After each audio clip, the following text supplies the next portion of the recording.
Bueno, hermanos, me pidieron en esta ocasión que describiera el proceso que normalmente llevo a cabo para preparar un sermón cada semana.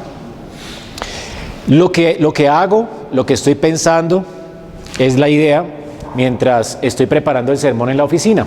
Así es que quiero comenzar con lo que hago antes de iniciar mi sermón.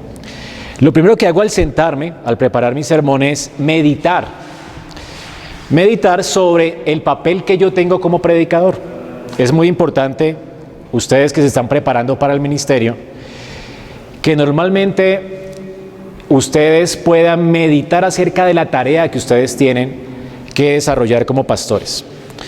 Yo ahorita estoy estudiando textos y también estudiando la Escritura, recordando a mi propia alma lo que el Señor me demanda como predicador y como pastor de la iglesia. Tengo notas pegadas delante de mi escritorio y he estado meditando, por ejemplo, este mes sobre lo que debe ser una predicación. En cuanto a la predicación, pegué algunas notas sobre que la predicación debe ser poderosa. Hay un texto bíblico que es 1 Corintios 2, del 3 al 5.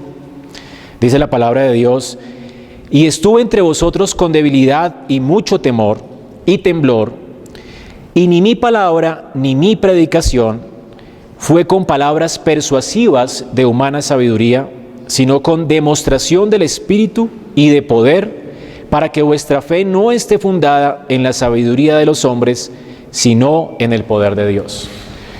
Con esto me recuerdo que la predicación nuestra debe ser una predicación llena del poder del Espíritu Santo, no llena de sabiduría humana. La idea, cuando quisiera recordarle a mi alma, cuando me paro delante de mi congregación, que debo de renunciar a mi propia sabiduría y que debo depender de la sabiduría de Dios, de la inspiración de la Escritura. Debo de apegarme al texto, de aferrarme a Cristo y depender del Espíritu Santo de Dios. Es la idea que quiere transmitirnos Pablo. También en 2 Corintios 5:11, otro texto que tengo delante de mi pared, recordándome que la predicación nuestra debe ser persuasiva. Dice Pablo: conociendo pues el temor del Señor, persuadimos a los hombres, pero a Dios le es manifiesto lo que somos, y espero también que lo sea a vuestras conciencias. Una de las tareas que tenemos también es ser llenos del Espíritu Santo y persuadir a los hombres, llamándoles al arrepentimiento. Persuadirlos no con palabras de humana sabiduría, sino dependiendo del Espíritu Santo, pero nuestra tarea es persuadirles de arrepentirse de sus pecados, de volverse de sus pecados a Dios. También nuestra predicación debe tener un propósito en mente. Juan, en 1 Juan 2:1, dice Juan: hijitos míos, estas cosas os escribo para que no pequéis, y si alguno hubiere pecado, abogado tenemos para con el Padre, a Jesucristo el justo. ¿Cuál es el propósito de la predicación? La idea de la predicación es que no pequemos. O sea, que el Señor, a través de nuestra predicación, a través de su palabra, Él va limpiándonos para que llevemos fruto para su gloria. Si yo tengo algo siempre en mente cada vez que predico, y es que la idea no es informar a la iglesia, sino guiar a la iglesia al arrepentimiento, a vivir más como el Señor. Y esto solamente es posible por la palabra de Dios y por la obra del Espíritu Santo en ellos.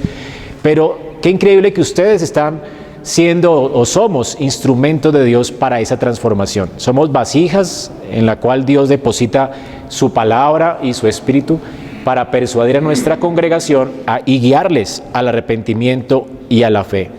La idea es que la congregación, ¿verdad?, no peque, que siga el camino del Señor, que siga siendo guiada por Cristo. También nuestra predicación debe ser práctica. 1 Tesalonicenses 4:11 dice Pablo: y que procuréis tener tranquilidad y ocuparos en vuestros negocios y trabajar con vuestras manos, de manera que os hemos mandado. Una de las tareas del predicador, además de exponer el texto, es guiar a la congregación a la práctica. Pablo aquí está guiando a la iglesia también a la práctica después de haber expuesto indicativos de lo que son en Cristo. Dice, procuren trabajar, ocuparse en sus negocios, trabajar con sus manos. La predicación debe llevarnos a la práctica, a vivir una vida piadosa. No debe ser solamente informativa. Así que con esas características en mente, yo le recuerdo a mi alma el trabajo que tengo como pastor. Y es importante que usted se recuerde a sí mismo el trabajo que usted tiene, a qué Dios nos ha llamado. También en 2 Corintios 5:20, Pablo nos recuerda, así que somos embajadores en nombre de Cristo, como si rogase por medio de nosotros, os rogamos en nombre de Cristo, reconciliaos con Dios. Nuestra predicación también debe ser personal, debemos hablar al corazón de nuestra iglesia.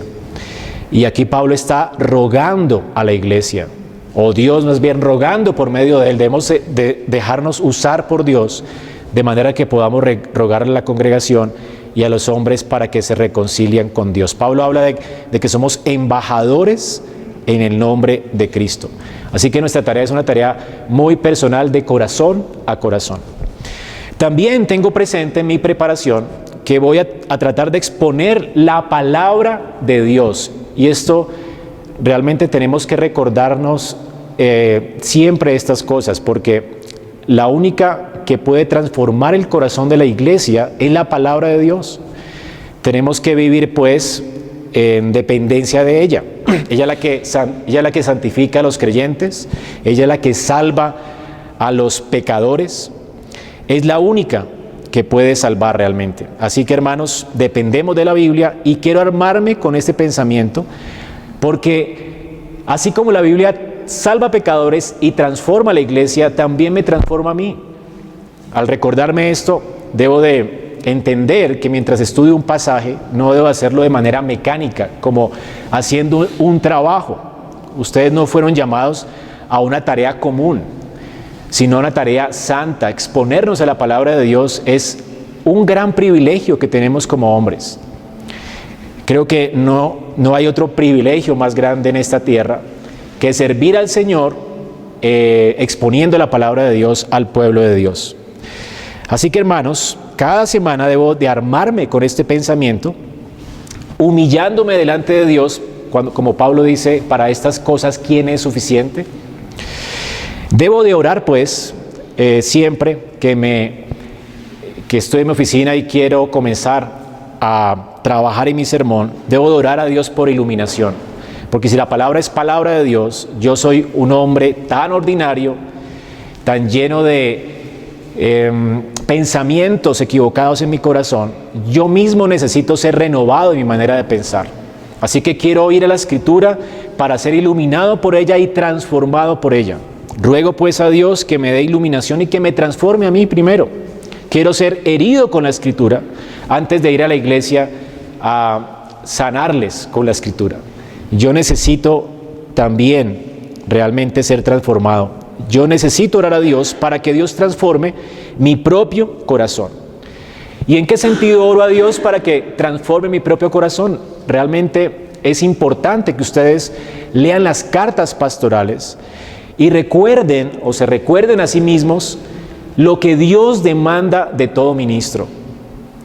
Allí está en la palabra de Dios el carácter que Dios demanda de nosotros. Así que antes de querer siquiera intentar exponer la palabra de Dios, rueguen, hermanos, a Dios para que los haga ministros competentes.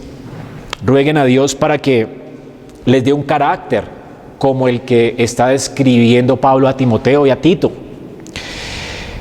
Que nos haga decididos para servir al Señor. La Escritura nos dice que el soldado, para trabajar primero, no se enreda en los negocios. Para trabajar para su Señor no se enreda en los negocios de esta vida. Rueguen a Dios para que les dé a ustedes humildad para ser decididos al servir al Señor. También humildad para retener el buen depósito de la fe. Pablo, ¿cómo rogaba a Timoteo para que él retuviera ese depósito, eso que Pablo le había dado a él? Oremos a Dios para que nos dé humildad y recibamos el buen depósito de la fe, esforzados en su gracia, que no dependamos de nuestras fuerzas, sino en la gracia de Dios. Pablo dice, yo he trabajado más que todos, pero no yo, sino la gracia de Dios conmigo. Así que dependemos de su gracia, esforcémonos, seamos siervos sufridos, aprendamos a ser ordenados con nuestro tiempo, con nuestra vida y confiados en las promesas de Dios. Dios nos ha hecho como ministros suyos preciosas promesas. Él está con nosotros.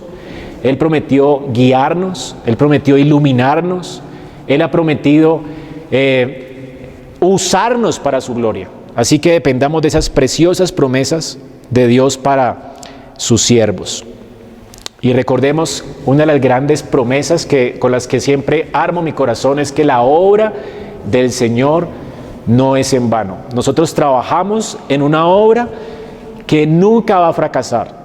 Dios está llevando a cabo su reino, está desarrollando su reino y realmente el Señor no fracasa. Así que la tarea que tenemos es increíblemente gloriosa.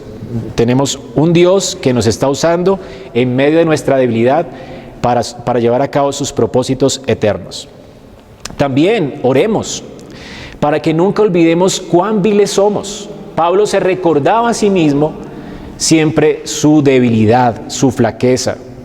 Cuando nos sintamos fuertes para la tarea de la predicación, tenemos que temblar, porque realmente, hermanos, el día que usted diga, no, ya esa carta ya me la leí tantas veces y dé por hecho que ya eso lo sabe, ese día usted se encuentra en gran peligro. Así que tenemos que hacernos, más bien recordarle nuestra alma, como dice el salmista, de dónde nos ha sacado Dios, ¿verdad? Cuán frágiles somos, cuán débiles somos. Bueno, de hecho Dios se encarga de humillarnos y eso también es bueno. Cuando se sube nuestra suficiencia, Dios nos humilla de muchas maneras, familiarmente, con la salud. Así es que es mejor recordar a nuestra alma cuán frágil es. También cuidemos de nuestro propio corazón, hermanos. Sobre todas las cosas, guarda tu corazón. Guardemos de no dar lugar al diablo en nuestra vida. Somos los primeros, antes de decirle a la iglesia que guarde su corazón, tenemos que ser los primeros de cuidar nuestros ojos, de guardar la manera en que vivimos. Como pastores tenemos una tentación. Ustedes que van a comenzar seguramente van a querer servir al Señor con relación a nuestro tiempo. A veces Satanás nos acusa el lunes después de haber predicado, ¿verdad?, de cuán terribles somos como predicadores. A veces vendrán depresiones a la vida de todo pastor después del lunes y el tiempo lo vas a terminar usando mal. Recuerda que Satanás siempre tiene razón. Cada vez que nos acusa, ¿será que no tiene razón? Somos débiles, ¿verdad? Somos realmente miserables. Así que eso no nos tiene que llevar fuera de la gracia de Dios, nos tiene que llevar más profundo a descansar en la gracia de Dios.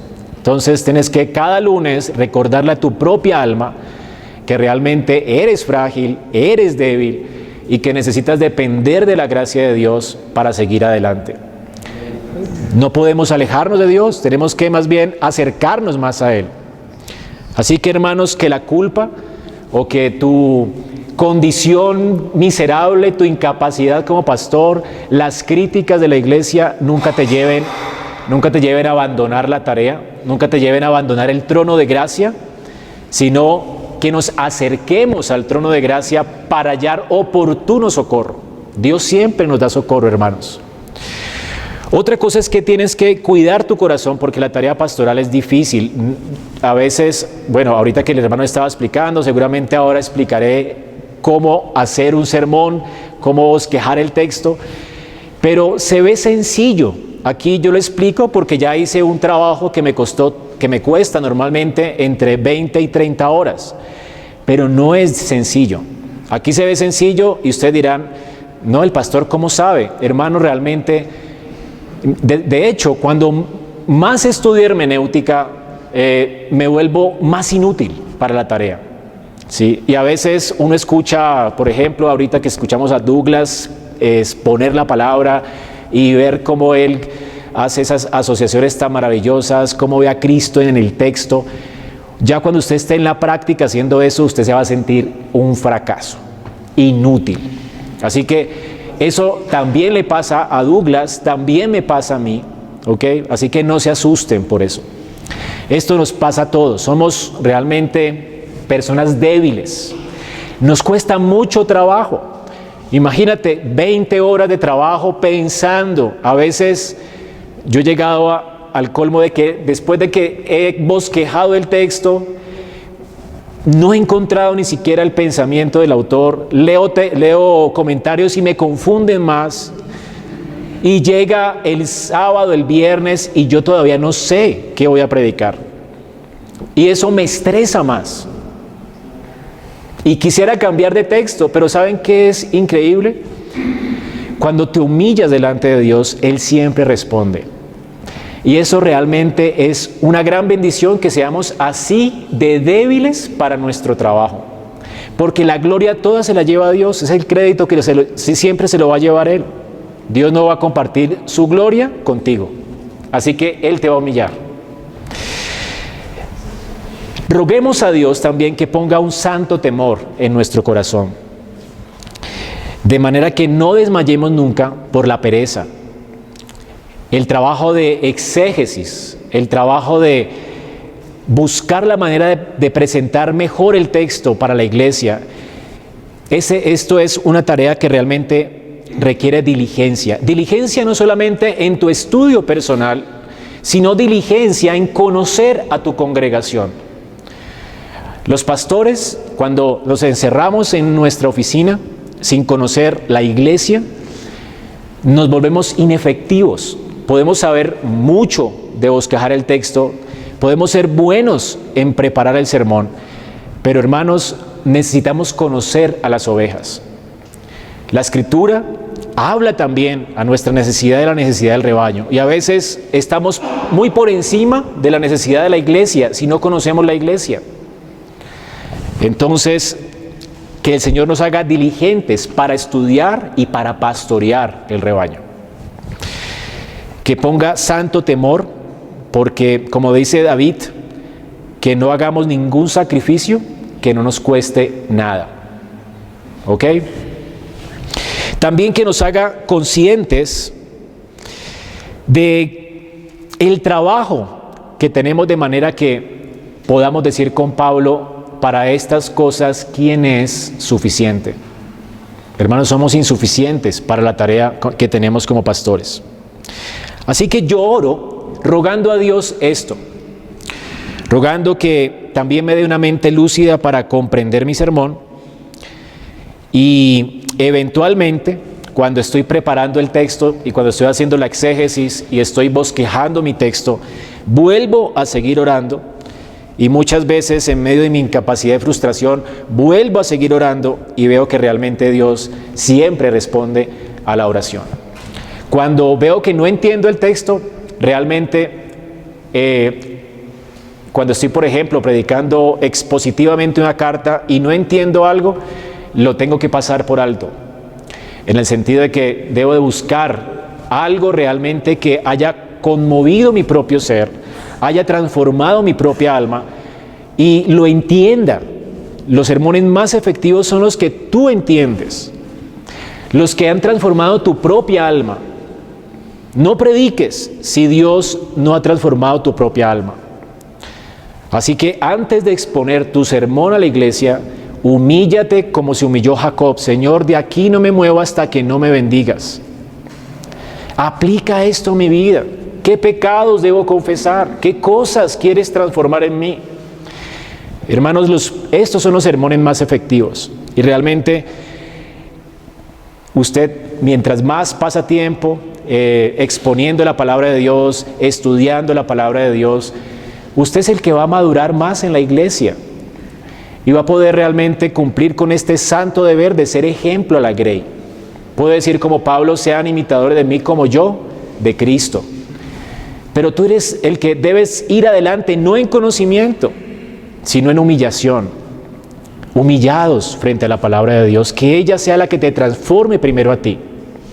Y esto realmente debe ser el éxito de todo pastor. Un pastor exitoso es un pastor humillado, ¿ok? No es el que más sabe, es el que más Dios ha transformado, el que más Dios ha humillado. Y hermanos, si usted ha sido transformado por la palabra de Dios, si usted está convencido que lo que va a predicar es poderoso, su predicación realmente va a tener fuego. No estoy hablando de el fuego de los predicadores de ahora, pero la unción del Espíritu Santo. Como soy un pastor tecnológico, entonces cuando voy a disponerme a preparar mi sermón, tengo herramientas que normalmente uso y las quiero compartir con ustedes. Logos es una buena herramienta que ustedes pueden usar. Antes usaba una que es Eastward, es una herramienta gratis, pero la idea es que usted, si no tiene libros disponibles, ahora hay herramientas virtuales hasta gratis, muy buenas, para hacer este trabajo que vamos a comenzar a hacer esta tarde. Después entonces de hacerme consciente de mi debilidad, prendo mi computadora y me siento delante de mi Biblia. Cuando vamos a exponer un texto, a mí me toca sobre cómo hacer un sermón sobre los evangelios. Tú tienes que leer por lo menos varias veces antes de comenzar una serie de sermones expositivos, antes todo el evangelio varias veces. En un libro de cómo estudiar la Biblia de MacArthur dice que normalmente lee 7 veces antes el libro completo, ¿verdad? Después lo bosqueja y etcétera. Y realmente me gusta seguir ese consejo. Es mejor conocer toda la carta que uno va a predicar. Y si vas a predicar los evangelios, debes leer todo el evangelio completo una y otra vez, antes de siquiera embarcarte a comenzar una serie de sermones expositivos. Como nos dijo nuestro hermano Douglas, lo vamos a leer en la medida en que avanzamos en nuestros sermones, pero también antes de comenzar a predicar nuestros sermones. Necesitamos conocer lo que vamos a predicar, conocer la idea del autor bíblico. Así que vamos a comenzar a ver los evangelios. Como me corresponden los evangelios, después de haber leído todos los evangelios, quiero traer a mi mente algunas notas que me van a ayudar y me van a prevenir de ciertas cosas. Así que antes de interpretar los evangelios, debo recordarme que los evangelios están en el corazón de la Escritura. Ustedes saben que, como vimos con Douglas, la revelación del Señor es progresiva. Tengo que entender dónde están ubicados los evangelios dentro de la revelación progresiva. Así es que recuerden que hay una línea de tiempo. Aquí está la creación. Aquí está, la nueva creación. ¿Dónde están los evangelios con relación a la historia de la redención? Como es una revelación progresiva, debo de entender dónde estoy. Entonces vamos a ubicar aquí la cruz. ¿Dónde están los evangelios? ¿Ok? Ellos escribieron después de Cristo. Entonces, aquí tenemos la caída, aquí tenemos, el pacto de Dios con Abraham, la ley con Moisés. Aquí comienza el canon de la Escritura, ¿no? Entonces aquí comienza Génesis, Levítico, están explicando todo lo que ha pasado. Los evangelios son una explicación de lo que pasó entre el nacimiento de Cristo y la cruz. Es decir, que ya ha pasado Pentecostés, y esto es muy importante, ¿ok? Ellos están explicando lo que ha pasado con Cristo. ¿Qué están explicando los evangelios? Los evangelios están explicando desde que Cristo nació, desde su nacimiento, hasta su muerte y su resurrección. Así que no hay datos ni hay información sobre el Pentecostés. Esto es importante tenerlo en cuenta, ¿ok? Debemos recordar entonces que después de los evangelios, pues viene Toda esta era la del Espíritu Santo de Dios. Entonces aquí está Cristo, viene el Pentecostés y esta es la iglesia, y el Espíritu de Dios viene a ser nuestro Parácletos. Así que aquí ya no tenemos a Cristo con nosotros, está el Espíritu de Dios con nosotros. Cristo físicamente, visiblemente ya no está. Así que cuando leamos esto tenemos que entender que están hablando de Cristo en la carne, mientras estuvo en esta tierra, desde su nacimiento hasta su resurrección. Así que los evangelios están en el corazón de la Biblia. Ahora, antes de Cristo, habían promesas del Mesías, y en Cristo tenemos el cumplimiento de las promesas. Así que tenemos las promesas de Dios cumplidas. Debo recordar que los evangelios marcan entonces el inicio del clímax de la historia de la redención. Y es importante porque es el inicio del clímax, no es el final del clímax. Algunas personas ven los evangelios como que en un sentido escatológico la obra de Dios ya está realizada, pero aún estamos en espera. La Biblia dice que todavía la esperanza nuestra no la tenemos, ¿se acuerdan? Así que aquí inicia algo, pero el clímax viene con la nueva creación. ¿Ok? Entonces los evangelios son el comienzo del clímax. El reino de Dios está viniendo a la tierra. Cuando oramos el Padre Nuestro, estamos orando, venga a nosotros tu reino. Entonces el reino de Dios se inaugura con la venida de Cristo, con la venida del Rey, y vendrá entonces su consumación con los nuevos cielos y la nueva tierra. Así que en los evangelios tenemos la inauguración del reino. Está el reino prometido, Cristo viene a inaugurar su reino, y el reino consumado lo tendremos en el nuevo cielo y en la nueva tierra. Gracias, brother. Debo recordar que hay un antes y un después con relación al Antiguo y el Nuevo Testamento, y hay un antes y un después con relación a Cristo. Después de Cristo, lo que tenemos es las implicaciones del Evangelio. Aquí tenemos los Evangelios, y las cartas de Pablo son las implicaciones de lo que sucedió acá. ¿Ok? Algunos teólogos han llamado a los Evangelios la llave de interpretación de toda la Escritura. Cuando nos encontramos en los Evangelios, tenemos que entender que en Cristo realmente las Escrituras se abren para nosotros y hay luz completa. Podemos entenderlo todo. Todas las promesas de Dios, dice 2 Corintios 1:20, todas las promesas de Dios son en Él, sí, en Él, amén. Así que los evangelios son la llave interpretativa de todo. Estas son las implicaciones del evangelio, y aquí están las promesas. Recuerda que ayer vimos con Douglas que todas estas promesas estaban como sombras. ¿Ok? Cada vez había más claridad, pero todavía eran sombras. Ellos tuvieron información en parte. Pero cuando vemos los evangelios tenemos la revelación completa en Cristo, y luego las implicaciones de esa revelación.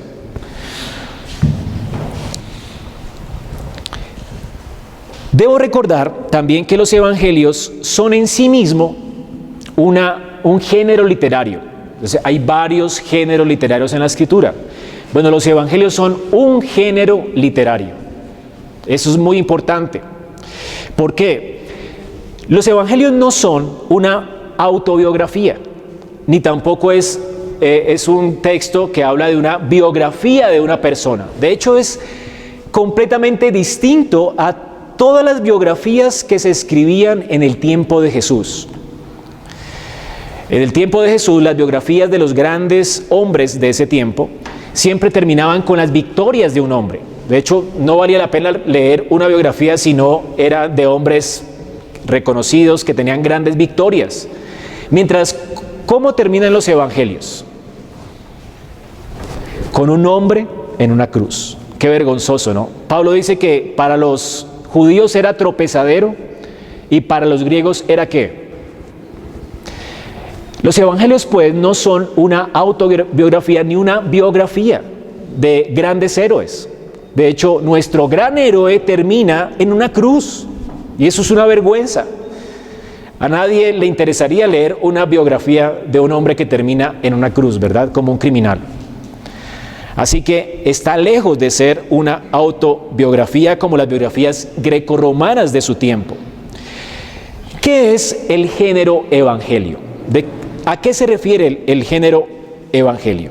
El evangelio es una proclamación, aunque tiene una información biográfica, es una proclamación. La palabra significa buenas noticias. Una proclamación de buenas noticias. ¿Cuáles son estas buenas noticias? El Evangelio presenta a Cristo como el Rey Mesías, que viene a salvar, a redimir, a rescatar a su pueblo, a dar su vida por sus pecados, a librarlos de sus pecados. Un Mesías que había sido profetizado y que el pueblo de Dios estaba esperando. Así que los evangelios proclaman que este rey ya vino. El reino de los cielos se ha acercado. Así comienza el evangelio de Marcos, ¿se acuerdan? Es una proclamación de que el rey ya vino. Así que los evangelistas, esa es su tarea, el evangelista lo que hace es proclamar que el reino de los cielos se ha acercado. Y estos son los evangelios. Así que los creyentes del Antiguo Testamento estaban esperando. Aquí habían promesas y ellos estaban esperando. Cuando alguien espera algo, tiene expectativa. Está la expectativa de lo que va a venir. Pero en el Nuevo Testamento, cuando comienzan los evangelios, ya no hay expectativa. Nosotros ya no estamos expectantes de lo que va a venir. Nosotros tenemos esperanza. Ustedes saben, en el Antiguo Testamento la gente, al igual que nosotros, eran pecadores, tenían culpa. La ley se encargaba de acrecentar, incrementar su culpa. Y las promesas de Dios les permitían a ellos descansar en un Mesías Rey futuro. Pero imagínate tú perteneciendo a un pueblo donde Dios después les lleva al exilio y el temor de que Dios lo olvide, ¿verdad? ¿Se acuerdan el salmista diciendo, no quites de mí tu espíritu? Bueno, al parecer ellos tenían expectativa de un futuro Mesías, pero había temor. ¿Será que Dios nos va a olvidar? ¿Será que el Mesías realmente va a venir? ¿Será que Dios se olvidó de nosotros en medio del exilio? Había incertidumbre. Ellos tenían expectativa. ¿Será que sí Dios nos va a perdonar siendo un Dios justo? Bueno, los creyentes en el Antiguo Testamento seguramente tenían dudas. ¿Qué dijo Juan el Bautista? ¿Se acuerdan? ¿Eres tú? Mandó a preguntar, ¿eres tú o esperamos a otro? Había expectativa. ¿Sí será Él? Por eso el Señor dice que nosotros, los más pequeños del reino de los cielos, serán mayores que Juan el Bautista. ¿Por qué, hermanos? Nosotros tenemos la información completa, ya no estamos a la expectativa de nada. Ya el Mesías vino. Tú ya no tienes expectativa, tienes esperanza. Ya Cristo murió, ya Cristo dio la vida por nuestros pecados. Ya no necesitamos que Dios nos saque al exilio para que entendamos que Él está enojado con nosotros. Solamente veamos esa cruz. La ira de Dios ya fue satisfecha en una cruz. Ya no hay expectativa, hay esperanza. Por eso nuestra esperanza descansa sobre mayores y mejores promesas.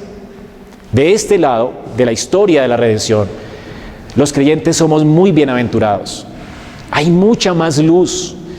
La revelación de Dios está completa. No necesitamos sueños, visiones, que nos hablen con voz audible, que nos saquen a un exilio, que Dios nos deje en bancarrota para entender que estamos mal. De hecho, aunque estemos en bancarrota, aunque estemos en problemas, aunque estemos en enfermedad, tenemos esperanza.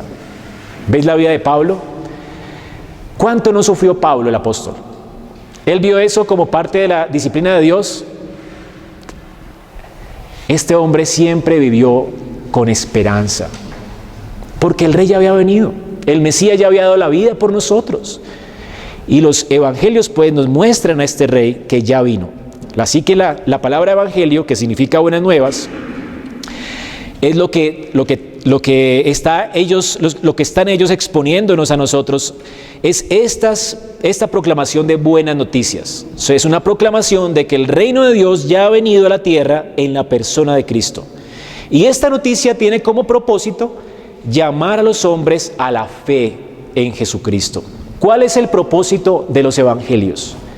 Cada uno de ellos escribió proclamando con un propósito en mente: salvar. Si los evangelios son buenas noticias y no son malas noticias, ¿cuál es su propósito? No juzgar, sino salvar. Pablo decía que él estaba rogando y suplicando a los hombres reconciliados con Dios. Bueno, hay predicadores que piensan que Dios los está usando a ellos para traer juicio, pero va a venir juicio. Pero nosotros, ¿qué estamos trayendo? ¿Juicio o esperanza? Hermano, tenemos buenas nuevas de gran gozo. ¿Para quiénes? Esto es grandioso. Ya no solamente para los judíos, ese era un gran misterio, ¿verdad? La salvación antes estaba restringida, Dios había revelado su plan salvífico solamente a un pueblo. Pero en Pentecostés, Pedro, en su sermón, dice que estas buenas noticias son para ¿quiénes? No solo para los judíos, sino para todos los que están lejos, gentiles. Y en Efesios, Pablo dice que esto era un misterio escondido, un misterio que ha sido revelado ahora, que los gentiles también son llamados por Dios.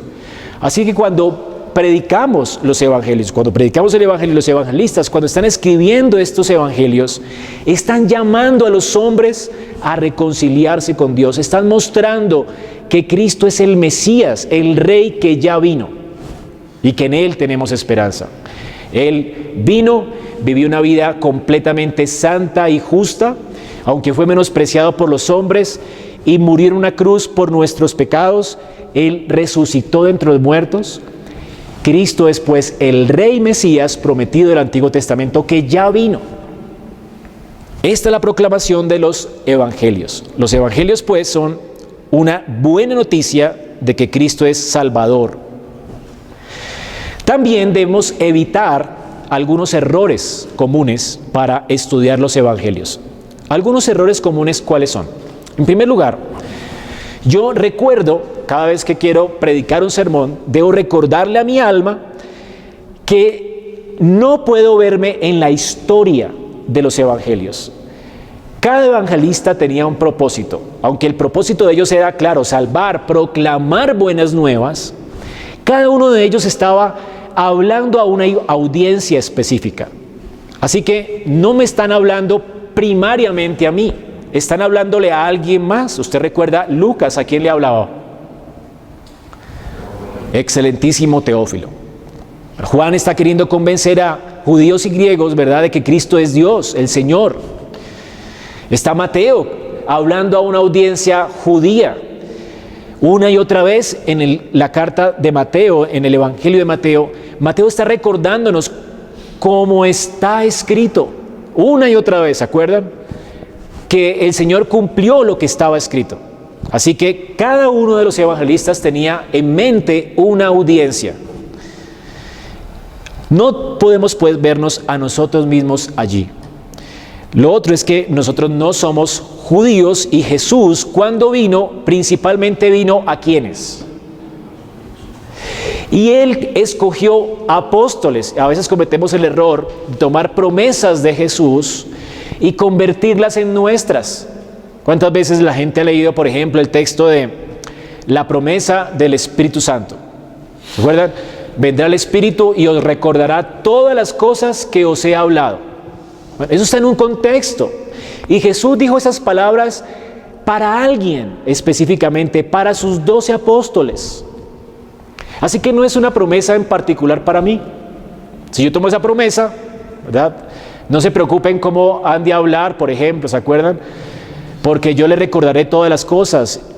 Ahora, esa promesa era para los apóstoles que escucharon a Jesús, y tenemos el cumplimiento de esta promesa en la Biblia.